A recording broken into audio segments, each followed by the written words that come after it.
Yes, a YouTuber knows Starfy exists. Starfy is one of my absolute favorite games. The world, the designs. Holy frick, it's Starfy, yes! Starfy was the game of my childhood. I remember grinding for The those moment orbs. I saw Starfy, I actually squealed.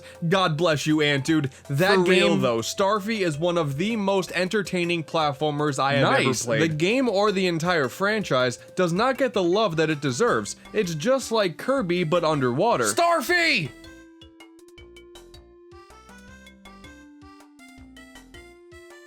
Where the hell was the Starfy fan base this whole time?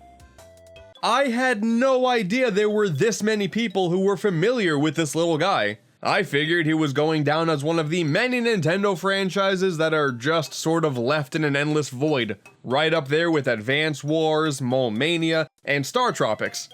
Someday, my love. Someday. The Legendary Starfy, also known as, wait, that useless assist trophy from Smash Bros has its own game? An adventure starring a starfish prince on a quest to recover pieces of a starship to help this mysterious bunny who fell out of a starry sky. Rip open your nearest case of Starburst, cause we're about to go stargazing. What, too much? This is the only game with the named character to release outside of Japan, but actually this is the 5th game in the series. Densetsu no Starfy was initially unleashed into the world on the Game Boy Advance. And then they just kept making them. My god, Japan really must have loved this guy. Perhaps one day we can look into these Japanese games, I do have a couple of them, but not today. Out of nowhere, Nintendo finally decided to, well, slap an R onto his name and bring the starfish outside of Japan on a bit of a field trip. Oh yeah, you know the joke of how Kirby is always angrier on the localized box arts because I guess Americans just can't buy a cute character if he's happy? Well, the same actually does apply to Starfy. Look at this. Here he is in Japan, and bam, less happy. And a bit of a swoosh. Why do companies do this? Alright, I've prolonged this for long enough now. I've wanted to talk about Starfy for quite a while because, as you're all kind of well aware, I've become a bit of a Kirby guy around these parts, and Starfy is kind of just like a yellow Kirby. He's sort of like the Kirby of the sea. Sort of like how tuna is kind of known as the chicken of the sea, which really makes sense when you think about it because tuna, you know, that's based in water, while chicken, sort of like Kirby, spends wait, Kirby also spends time underwater. Damn. That did not work out as much as I had hoped. The game starts off in the kingdom of Puff Top, with the hero and the kingdom's prince, Starfy, sleeping in bed. And the parallels continue, when suddenly a rabbit named Bunston crash lands directly on top of him, and some pirates break in and try to steal him. Starfy, being the good-hearted, kind soul that he is, spins for a bit, touches them while spinning, and knocks them unconscious. Such a beast. It turns out that Bunston is currently suffering from amnesia, but is slowly recovering the memories by finding these crystal shards. So, together, along with Starfy's friend Mo, they go on an adventure to restore all of Bunston's memories and figure out just what those pirates are up to. It's about as basic of a plot as you can get, but I guess that's really all you need. Shenanigans are afoot. Solve it with friendship. And swimming. A whole lot of swimming. Legendary Starfy is considered to be a, quote, marine platformer, meaning it is kind of a platformer, but it is more so about swimming around rather than running. And the gameplay is incredibly simple. You just drift around to wherever your heart desires, and at the push of a button, you let out a spin attack that is shockingly devastating given it's just a starfish spinning real fast. I mean, to be fair, if it works for bandicoots, why not a starfish too, I guess? Just don't spin too fast though, otherwise you get a little dizzy. Oh no. This is dumb. Actually, you know, the Zelda games on DS did the same thing. Why? That's dumb. Occasionally, you'll also get some help from Bunston, who can transform. For some reason, that's just something that their species can do. He turns into one of 4 different creatures. You put yourself inside of him, cause that's not weird, and you get to cause even more damage. Again, such a beast. Or you can do this.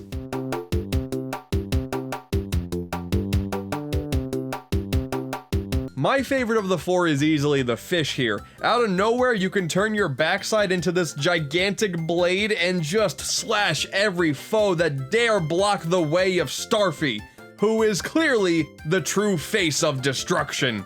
As far as the goals are concerned, each of the stages either have a specific gimmick, like carrying a mushroom that can break open certain walls, or you help out one of Starfy's seemingly endless foray of friends.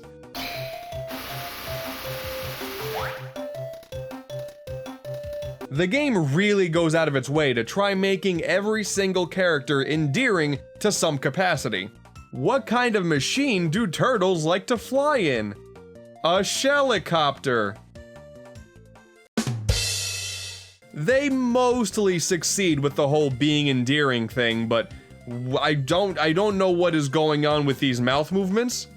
I get that animating mouth movements on DS would have been nearly impossible, but is this really the way to go here?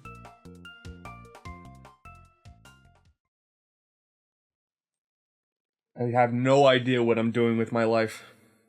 There are hidden treasure chests in each level too, as well as many of the levels hiding a special mission that unlocks another level upon completing it. The game really rewards exploration, and that's kind of a common thread throughout the entire adventure. There is a shocking amount of content here. It's not a super difficult ride. I would go as far as to say it is ridiculously easy. I mean, check this out. Mid-level save point, and boom, another one. Just in case, you know? But despite each level just being a bunch of swimming around and finding new holes in the wall to go through, the adventure takes about 8 hours or so, with 2 entire extra worlds in the post-game. This is one shockingly meaty starfish. The worlds aren't all that unique as far as settings go, but each one tosses in some new characters for you to hang out with for a bit. And you know what, I'll be damned, the game looks pretty solid. The sprites are really nice and detailed and very expressive, and the backgrounds are all in 3D. That is pretty impressive if I'm honest with you. Not even Kirby, the character that I love so much, can say that. Sometimes some of the characters themselves are in 3D too, with some mixed results. Aw, look at these guys. Just chilling. Just lounging. Couple of good boys. If I had any real complaints aside from the game being just a bit too easy, the stuff that gets thrown onto the bottom screen is pretty unnecessary. Each of your main 4 friends have a different sorta status screen that you can swap between at the push of a button. But Mo is really the only one that's worthwhile since he shows you if the room that you're in has a secret to find. The other 3 are just sort of tagging along. The power of friendship. That is, however, until World 6, where suddenly this thing shows up. This kind of freaked me out for a second. They waited a real long time and waited far into the adventure to start introducing, hey, we're gonna do stuff with the bottom screen. And then all you gotta do is spin into this bell real quick and... Oh no! Finally, the game has a handful of minigames to play, and they're just kind of alright. They all take use of the touchscreen, surprise, surprise, but they're really nothing more than a distraction than anything else. Once again, you got some parallels here. But obviously, if the game has anything going for it, it's the charm. This is not a game that you play for the challenge. You are just not gonna get it, even in the slightest. This is a game that you play after you play a game that has challenge in it, so you can sort of cool off afterwards. This is a game that you play to enjoy the ride, rather than test your skills, which, to be fair, you don't see too often. Aw, was that you took a little damage? That's okay, just grab like 2 of this game's equivalent of coins and just get those hearts right back. Though, to be fair, the story does end up getting pretty dark. The main antagonist, Mashtooth, steals the power of Bunston's race by hardcore sniffing them? Oh, okay. The adventure culminates with Starfy and crew going into space to confront Mashtooth. And just after you think he's done in a fight that is Say it with me now, pretty easy. He transforms into his final form, and then with the power of friendship, I swear I wanted to make that joke myself, but the game legitimately did it for me. Starfy goes out for one final battle, and the atmosphere here is shockingly tense.